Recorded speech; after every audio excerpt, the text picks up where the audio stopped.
جو میں بار بار high light کرتا ہوں، اس وقت سے کر رہا ہوں جب ہماری اسٹیٹ پالیسی اس کے اگینسٹ ہوتی تھی. اب تو اسٹیٹ کی وہی پالیسی ہے جو ہم پچھلے 10-12 سال سے رو رہے تھے کہ نان اسٹیٹ ایکٹر کو اجازت نہیں ہونی چاہیے یہاں پہ کسی کو جہاد کے لیے بھرتی کرے. یہ صرف فوج کا کام ہے، ورنہ FATF کی تلوار لٹکی ہوئی ہے.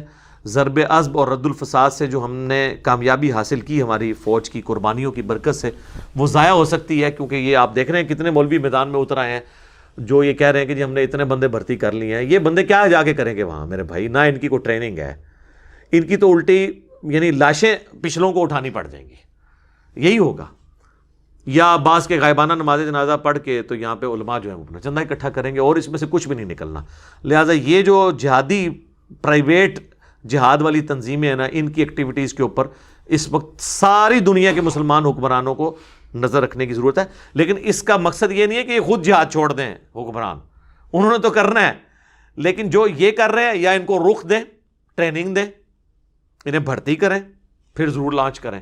لیکن بغیر ٹریننگ کے آپ ان کو بھیجیں گے صرف نگ کے طور کے اوپر، تو وہ تو پھر لاشوں کی لاشیں ہی واپس آئیں گی. اور صرف ٹریننگ نہیں، پھر اسلحہ بھی اس لیول کا ہو کہ یہ لڑ سکے. ٹھیک ہے، تو ہم یہ نہیں کہتے کہ بزدلی دکھائیں، لیکن ایک طریقے سے معاملات کو لے کے چلیں. اور میں نے آپ کو پہلے بھی عرض کر دیا کہ یہ آپ سے صدیوں سے جھوٹ بولا جا رہا ہے کہ صحابہ کرام جب رومنز یا پرشینز کے خلاف لڑے ہیں قادسیہ اور یرموک میں تو وہ زمین اسمان کا اسلحے کا فرق تھا. نہیں، تعداد کا زمین اسمان کا فرق تھا. چند ایک چیزوں میں آپ کہہ سکتے ہیں ان کے پاس ہاتھی تھے یا منجنیق تھے، لیکن اصل فیصلہ تو 1 to 1 وار کا ہوتا تھا. اس میں حضرت خالد ابن ولید کے پاس بھی تلوار ہی ہوتی تھی اور سامنے رومن جنرل کے پاس بھی تلوار ہوتی تھی. ورنہ سامنے سے رومن جنرل اگر ایک جنرل ان کا کلاشنکوف لے کے آ جاتا اس زمانے میں ہوتی تو سامنے 1000 بھی ہوتے، اس اکیلے نے بون دینا تھا. تو آج تو یہی ہے نا. آج یہ کہتے ہیں جی وہ ہمارا ایمان اگر اس لیول کا ہو جائے. سر صرف ایمان اس لیول کا نہ ہو، برابر کی جنگ بھی ہونی چاہیے نا، پھر ہوگا. اسلحہ بھی بالکل برابر کا ہو، ورنہ تو ایک بندہ سب کو بھوننے کے لیے کافی ہے. تو یہ بھی آپ سے جھوٹ بولا جاتا ہے. اس وقت تلوار کا مقابلہ تلوار سے ہوتا تھا، یہ نہیں ہوتا تھا. اور اسی طریقے سے ہاتھیوں کا مقابلہ گھوڑے سے ہو رہا ہوتا تھا. یہ ساری چیزیں دیکھنے والی ہیں. لیکن الٹیمیٹلی 1 to 1 دو بدو لڑائی ہوتی تھی، اس میں پھر دونوں کے پاس تلوار ہوتی تھی. ٹھیک ہے، تو تلوار کا مقابلہ تلوار سے ہو رہا ہوتا تھا. تو اب تو یہ اس طرح نہیں ہے سلسلہ. ہمارے پاس لیٹسٹ اسلحہ نہیں موجود ہے، تو ہم یہ ڈنڈے اور لاٹھیاں اور یہ چیزیں لے کے جا کے تو یہ تو ان کی لاشیں اٹھانی پڑ جائیں گی اور کچھ بھی نہیں ہوگا. اور ابھی تو ایئر سٹرائکس والا جو ایشو ہے وہ تو کارپٹ بمنگ جب کرتے ہیں تو بچتا ہی کوئی نہیں ہے. وہ ایک مسئلہ سب سے خطرناک مسئلہ ہے. یعنی افغانستان کے اندر یہ جنگ اتنی لمبی کیوں ہوئی ہے؟ حالانکہ افغانیوں کا مقابلہ کوئی نہیں کر سکتے تھے امریکنز. ان کے پاس بھی اسی لیول کا اسلحہ ہے، اور رشیا دے رہا ہے ان کو. سر ہاں جی، آپ لوگ سمجھتے ہیں شاید وہ پھوکے مار کے تو جیت رہے ہیں. نہ رشیا اب اپنا بدلہ اتار رہا ہے امریکہ سے. سارا لیٹسٹ اسلحہ ان کو رشیا دیتا ہے. ٹھیک ہے، اور تب وہ مقابلہ کرتے ہیں. لیکن ایک چیز ان کے پاس نہیں ہے، وہ ایئر سٹرائکس ہے. اسی لیے آپ دیکھ لیں 20 سال سے وہ لڑ رہے ہیں. وہ جنگ ختم تو نہیں ہوئی، ورنہ اگر ان کے پاس ایئر سٹرائک ہوتی تو سر یہ 20 مہینے بھی جنگ نہیں تھا امریکہ نکال سکتا اور افغان طالبان کو فتح ہو جانی تھی. لیکن مار وہ بیچارے کھاتے ہیں ایئر سٹرائکس کی وجہ سے. اس کی وجہ سے ان کو پھر چھپنا پڑتا ہے. جب باہر نکلتے ہیں اوپر سے پوری کارپٹ بمبنگ کرتے ہیں، وہ ڈیزی کٹر اور پتہ نہیں کیا کچھ پھینکتے ہیں وہ. ٹھیک ہے، لیکن زمین پہ آ کے برابر ہی ہیں. آپ دیکھ لیں ان کے پاس بھی گن ہے، سامنے والوں کے پاس بھی گن ہے. یہ نہیں ہے کہ ادھر سے کوئی دروشی پڑھ کے تو ڈنڈا پھیرے گا تو یہ ہو جائے گا. کچھ بھی نہیں ہونا بھائی، انج نہیں ہونا کہتے. یہ آپ چھوڑ دیں، یہ آپ لوگوں کو کہانیاں کرانی بند کریں. اور آپ یہ دیکھیں کہ میں تو کہتا ہوں یار یہ یورپ اور امریکہ کے لوگوں میں حوصلہ ہے. اتنے بڑے بڑے پروٹیسٹ ہو رہے ہیں، کافر کر رہے ہیں کہ یار فلسطین میں ظلم ہو رہا ہے.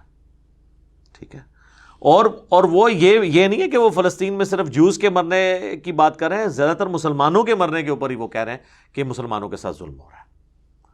تو ہمارے اندر بھی حوصلہ ہونا چاہیے. ہم غصہ نکالنے کے لیے کہتے ہیں ہٹلر نے تو اڈل صحیح کیتا سی. ہٹلر نے وہی کچھ کیا ہے جو 9/11 میں امریکہ نے آپ کے ساتھ کیا ہے.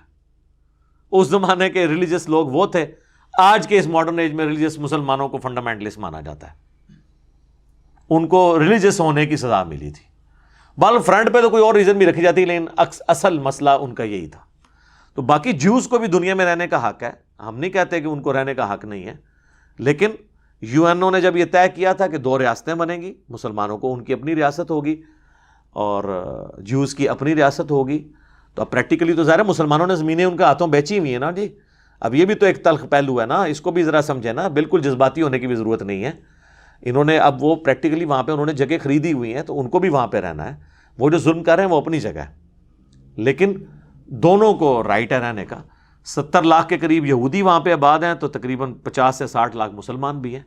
تو ظاہر رہنا تو ہے اس روئے ارض کے اوپر، یا تو پھر ہجرت کے بعد آپ مواخات کروائیں اور دوسرے اسلامی ملکوں میں ان کو اجازت دیں کہ وہ آ جائیں. اچھا، اب یہ ساری باتیں میں نے کی ہیں، لیکن میں چٹخارے دار باتیں نہیں کر سکا آپ سے. اس کے لیے آپ باقی واعظین کو سن لیں، اور وہ آپ کو وہ کہیں گے کہ جی بس دجال آنے والا ہے، ہم نے ان کو چھوڑنا نہیں ہے، ہم نے ان کو مار دینا ہے. میرے بھائی، یہ آپ صدیوں سے یہ باتیں کر رہے ہیں. وہ جب آئے گا دجال پھر دیکھی جائے گی انشاءاللہ تعالیٰ. اس وقت جو یہ اس وقت مسئلہ ہے، آپ اس کو ایڈریس کریں خدا کے لیے. اس طریقے سے یہ حضرت عمر نے یہ کیا تھا. حضرت عمر نے تو یہودیوں پہ احسان کیا کہ جو عیسائی 600 سال سے ان کو نہیں آنے دے رہے تھے، ان کو آنے کی اجازت دے دی. حضرت عمر نے تو نہیں کہا کہ تمہیں تو دجال نال مل کے سی مارنا ہے، تو تمہیں ان میں وڑن نہیں دینا، تمہیں تو دجال کے ساتھ مل کے ہم نے مارنا ہے. وہ جب آئے گا زمانہ وہ دیکھا جائے گا، وہ میدان جنگ کی بات ہے.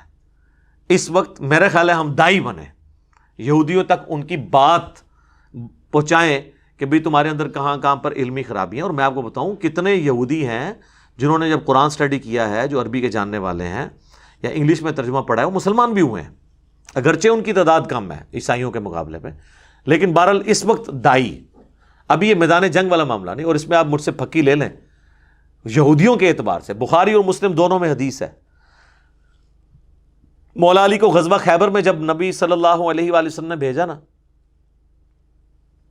آپ دیکھیں کہ شکست پہ شکست ہو رہی تھی مسلمانوں کے جو پہلے ٹروپس کو. تو حضور کا تو غصہ آسمانوں پہ ہونا چاہیے تھا، لیکن حضرت علی کو زرہ اپنے مبارک ہاتھوں سے باندھی. حضرت علی کو آپ نے نصیحت کی کہ علی پہلے جا کے انہیں دعوت دینا، میدان جنگ میں بھی ان کو کہنا کہ اسلام قبول کرو. اگر تیری وجہ سے ایک بندے کو بھی ہدایت مل گئی تو تیرے لیے سرخ اونٹوں سے بہتر ہے. یعنی جس کو آپ V8 کہتے ہیں آج کے زمانے میں. V8 لے کے نہیں دے دی تھی حضرت علی کو حضور نے، یعنی گویا کہ وہ ملنا ہے جیسے ایک دنیا دار کو آخرت کی V8 آپ کو ملے گی. تو نبی الاسلام میدان جنگ میں بھی یہودیوں کے خلاف غزوہ خیبر، وہ خائن یہودی جنہوں نے حضور کو مدینہ شریف میں تنگ کیا، پھر آپ کو تنگ آ کے نبی الاسلام نے یعنی آپ صلی اللہ علیہ وآلہ وسلم نے ان کو مدینہ شریف سے نکال دیا، وہ خیبر میں آباد ہو گئے. اتنا غصہ ہو تو پھر بھی بات دعوت کی کہ اسلام قبول کر لیں. نہیں کیا تو ایز اے لاسٹ ریزارٹ ان کے ساتھ لڑائی والا معاملہ ہوا. ابھی یہ یہودی تو وہ کہتے ہیں نا یار، اب تمہارے پیغمبر نے بھی تو ہمارا قتل عام کیا تھا، بنو قریظہ کے ساتھ کیا کیا، یہودیوں کا قبیلہ تھا نا. تو آپ ان کو بتائیں کہ میرے بھائی یہ بد عہدی کی سزا تھی. یہودیوں میں بد عہدی کی سزا یہی ہے. آپ کے جو 70,000 یہودی ایک دن میں قتل ہوئے تھے، جنہوں نے بچڑے کو رب مان لیا تھا، ان کی سزا جو اللہ نے مقرر کی تھی کہ ہر قبیلہ اپنے قبیلے کے لوگوں کو قتل کرے گا، تو یہ سزا کنٹینیوس آپ کی شریعت میں چل رہی ہے. ٹھیک ہے، نبی الاسلام پہ ہوتا تو آپ معاف بھی کر دیتے. ٹھیک ہے، یہ بد عہدی کی سزا ملی تھی، اور اس میں بھی بچے اور عورتیں قتل نہیں ہوئے تھے، یہ ذہن میں رکھیے گا. تو اب یہ تو ٹاپک، تو اب وہ بعض لوگ سوچ رہے ہوں گے کہ جی وہ حدیث نہیں سنائی بخاری مسلم کی. سر وہ بھی میں مسلمانوں کو سناؤں تو پھر میں ساتھ تھوڑی سی بے عزتی بھی کروں گا. بخاری مسلم دونوں میں حدیث ہے، قرب قیامت میں جب مسلمانوں کی آخری جنگ ہوگی دجال کے خلاف، آرمگڈون جسے کہتے ہیں وہ لوگ،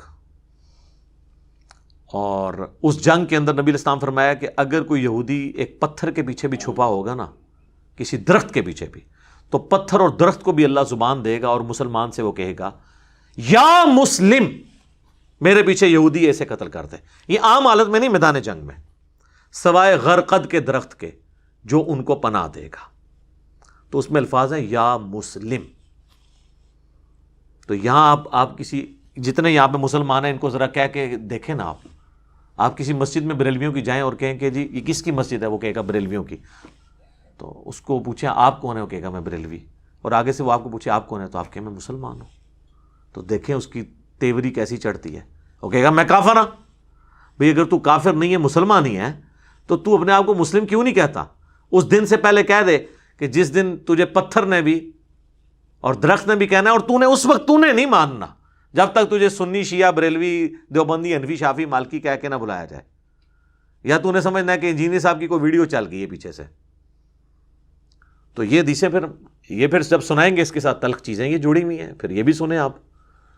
حیات مسیح اور نزول مسیح کے اوپر میری ویڈیوز ہیں، اس میں دجال کا جو قتل صحیح مسلم میں ہے، مقام لد پہ حضرت عیسیٰ علیہ السلام اسے قتل کریں گے. عیسیٰ علیہ السلام 2 زرد چادروں میں جو ہے وہ دمشق کے مینار پہ اتریں گے، اور اس کے بعد وہ نماز، یعنی پہلی نماز تو امام مہدی پڑھائیں گے، اس کے بعد حضرت عیسیٰ علیہ السلام ساری نمازیں پڑھائیں گے. اور مسلم شریف کے الفاظ ہیں کہ وہ تمہیں کتاب اللہ اور تمہاری نبی کی سنت کے مطابق چلائیں گے. اور آپ کے بزرگوں نے، یعنی شیخ احمد سرندی جسے آپ کہتے ہیں 1000 سال کا مجدد ہے، اور وہ بھی انہوں نے اپنے آپ کو خود ڈکلیئر کیا ہوا ہے. کوئی حدیث 1000 سال کے مجدد کی نہیں، 100 سال والی ہے ابو داؤد کے اندر، حاکم کے اندر، مشکات میں موجود ہے کہ ہر صدی کے کنارے پہ ایک اللہ تعالیٰ میری امت میں شخص مبعوث کرے گا جو دین کی تجدید کرے گا. لیکن وہ شیخ احمد سرندی نے کہا نہیں جی میں تو الف ثانی میں آندہ 1000 سال کا مجدد ہوں. ان سے پوچھیں پہلے 1000 سال کا مجدد کون ہے، تو آپ کا کیا خیال ہے وہ کس کو کہیں گے؟ نبی صلی اللہ علیہ وآلہ وسلم کو. وہ کہتے ہیں پہلے 1000 سال حضور نے کور کر لیے ہیں، اگلے 1000 سال میں کور کروں گا. جی ظاہر ہے وہ عمر بن عبدالعزیز تو 100 سال کا مجدد ہے، اگلا مجدد امام شافعی تو 100 سال کے مجدد ہے. ٹھیک ہے، تو وہ کہتے ہیں، وہ انہوں نے باقاعدہ مکتوبات میں لکھا ہے کہ اب چونکہ حضور صلی اللہ علیہ وسلم کی وفات کو 1000 سال ہو چکے ہیں، تو اب پہلے مجدد کی ضرورت ہے. 1000 سال کو تو نبی علیہ السلام کی دعوت نے کور کیا، اب میں نے. اور پھر اس میں انہوں نے یہاں تک لکھا ہے کہ مجھے اللہ سے امید ہے کہ جو مجھے اللہ نے جو انہوں نے اپنی شانیں کلیم کی ہیں خود ساختہ، اس کا مجھے امید ہے کہ اس کا کچھ حصہ جو ہے امام مہدی کو بھی ملے گا. انہوں نے کہا مہدی بھی میرے انڈر ہی ہونا ہے، بے فکر ہو، اور ہونا بھی چاہیے. امام مہدی تو 100 سال کے مجدد ہوں گے نا، یا وہ آخری صدی کے مجدد ہوں گے نا، تو ظاہر ہے جو 1000 سال کا ہے وہ 100 سے تو بڑا ہے. ٹھیک ہے، ان سے پوچھا گیا 1000 میں، انہوں نے کہا جی اتنا ہی فرق ہے جنہ 1000 تے 100 ہی چوندا ہے، اتنا اس مجدد دے فرق ہے. تو پھر تو ظاہر ہے مجدد صاحب کا تو مرتبہ زیادہ ہے. اور وہ کہہ رہے ہیں اس میں کہ جی ہمارے بزرگوں نے کشف کے ذریعے دیکھا ہے کہ حضرت عیسیٰ علیہ السلام بھی جب دنیا میں اتریں گے تو فقہ حنفی کے مطابق عمل کریں گے. جی پھر ان کو شرم آئی کہ میں نے بہت بڑا کلیم کیا. ان کا نہیں، ان کا اجتہاد جو ہے نا وہ امام حنیفہ سے مل جائے گا. سر امام حنیفہ کا اجتہاد تو آج ویلڈ نہیں رہا. یہ کیمرے کا مسئلہ، قطبین پہ نماز کا مسئلہ جہاں 6 مہینے کا دن 6 مہینے کی رات ہوتی ہے، پوسٹ مارٹم کا مسئلہ، اعضاء کی پیوند کاری کا مسئلہ، انتقال خون کا مسئلہ، کینگرو کا مسئلہ. امام حنیفہ کو تو کینگرو کا پتہ ہی نہیں تھا کہ آسٹریلیا میں اتنے کینگرو ہوتے ہیں، یہ حلال ہے یا حرام ہے. تو اجتہاد تو اسلام کی خوبصورتی ہے، تو انہوں نے ان کے ساتھ جوڑا ہوا ہے. تو حضرت عیسیٰ علیہ السلام کو بھی ان کے انڈر کر دیا ہوا ہے کہ جی وہ فقہ حنفی کے مطابق، وہ بھائی صحیح مسلم میں وہ تمہیں اللہ کی کتاب اور اس کے نبی کی سنت کے مطابق چلائیں گے، دیٹس آل. تو اللہ کا شکر ہے میں یہ مسلم کی وجہ سے بحث کی ہے کہ مسلم بن جائیں. اس دن سے پہلے مسلم بن جائیں جس دن آپ کو مسلم بننا پھر فائدہ کوئی نہیں دے گا. ٹھیک ہے، بلکہ آپ کو تو وہ دجال کے بھی آتا ہے نا بخاری مسلم میں کہ ماتھے کے اوپر کافر لکھا ہوگا، لیکن ایبریویشن میں لکھا ہوگا کاف فا را، یا کاف فا الف را، دونوں بھی ہو سکتے ہیں، کھڑی زبر ہوتا ہے. تو میں اکثر کہتا ہوں یہ کاف سے کشف پڑھ لیں گے، الف سے الہام پڑھ لیں گے، فا سے فیض پڑھ لیں گے، اور را سے روحانیت پڑھ لیں گے. وہ کہیں گے یہی سب سے بڑے بزرگ ہیں، دیکھو یہ تو بارش برسا رہے ہیں، زمین سے سبزہ اگا رہے ہیں، ان سے بڑا کون بزرگ ہوتا ہے. لوگ کہتے ہیں ہم پہچان لیں گے. سر اس طرح نہیں پہچانا جا سکتا جب تک آپ شعبدہ بازیوں سے نکل کے کتاب و سنت کے راستے پہ نہیں آ جائیں گے. یعنی کہ دوسرے الفاظ میں مرنے سے پہلے اے مسلمان کر لے اس پہ غور، کتابوں کا خدا اور ہے، بابوں کا خدا اور. باب خدا اسی کو مانتے تھے لیکن ان کوالٹیز کے ساتھ نہیں جو آسمان سے نازل ہوئی تعلیمات، یعنی کتاب اور سنت اور احادیث کی کتابوں میں موجود ہے. تو ہم تو صرف آپ کو جھنجھوڑ سکتے ہیں. انشاءاللہ ایک دن آئے گا، امید ہے اگر آپ نے یہ ہماری نصیحت لے لی اور آپ کے زمانے میں دجال آ گیا اور عیسیٰ علیہ السلام کی صحبت ہمیں نصیب ہوئی، امام مہدی کی صحبت نصیب ہوئی، تو اگر آپ نے زندگی میں ایک دفعہ نعرہ لگایا ہوا نا کہ نہ میں وابی نہ میں بابی، میں ہوں مسلم علمی کتابی، تو جب جناب غرقد کے درخت کے سوا باقی درخت اور پتھر آواز دیں گے تو آپ کو آواز بھلی معلوم لگے گی انشاءاللہ، اور آپ اپنے آپ کو مسلم سمجھتے ہوئے فخر محسوس کریں گے. باقی اس کے لیے نبی علیہ السلام کا ایک وظیفہ میں اینڈ پہ بتاتا ہوں. دجال پہ میری کئی ایک ویڈیوز ریکارڈڈ ہیں، نزول مسیح کے اوپر بھی، ہر ٹاپک میں موجود ہے. آج کا ٹاپک چونکہ نہیں تھا، صحیح مسلم میں حدیث ہے جو سورۃ الکہف کی پہلی 10 آیات یاد کر لے گا تو اللہ اسے دجال کے فتنے سے بچا لے گا. تو یاد اسی صورت میں ہوں گی، روزانہ کم از کم ایک دفعہ پڑھ لیں تو خود بخود آپ کو یاد ہونا شروع ہو جائیں گی.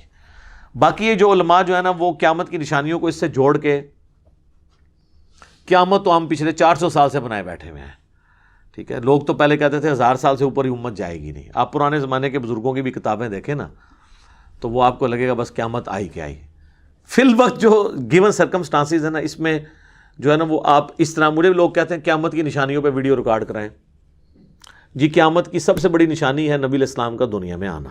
جی صحیح مسلم میں حدیث ہے، میں اور قیامت اس طرح ساتھ بھیجے گئے ہیں جیسے یہ 2 انگلیاں، درمیان والی انگلی اور شہادت کی انگلی نبی علیہ السلام نے جوڑی. یعنی نبی علیہ السلام کی بعثت ہی قیامت کی خبر ہے. جی قرآن میں بھی ہے نا سر، اقترب الساعہ وانشق القمر، قیامت قریب آ گئی اور چاند 2 ٹکڑے ہو گیا. نبی علیہ السلام کے زمانے میں جو چاند 2 ٹکڑے ہوا تو اللہ نے کہا یہ قیامت کے قریب آنے کی نشانی ہے. ظاہر ہے جی اتنی لمبی انسانی تاریخ میں ہزاروں انبیاء آئے ہیں، ان میں جب آخری پیغمبر آئے گا تو قیامت کی نشانی ہی ہوگا نا. یعنی نبی علیہ السلام کے بعد اب کوئی نبی نہیں آنا، حضرت عیسیٰ نبی امتی کی حیثیت سے آنا ہے. تو حضور کی بعثت خود جو ہے وہ قیامت کی نشانی ہے.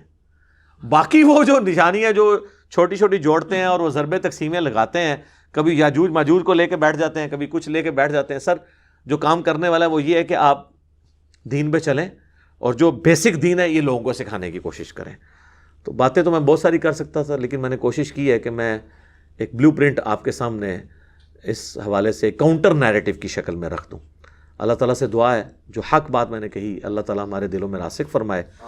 اگر جذبات میں میرے منہ سے کوئی غلط بات نکل گئی تو اللہ تعالیٰ ہمارے دلوں ہی سے محو کر دے، اسے دھو بھی دے، ہمیں معاف بھی فرما دے، ہمیں کتاب و سنت کی تعلیمات پر عمل کر کے دوسرے بھائیوں تک پہنچانے کی توفیق عطا فرمائے.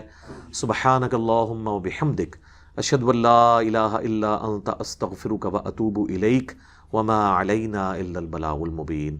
جزاکم اللہ خیرا.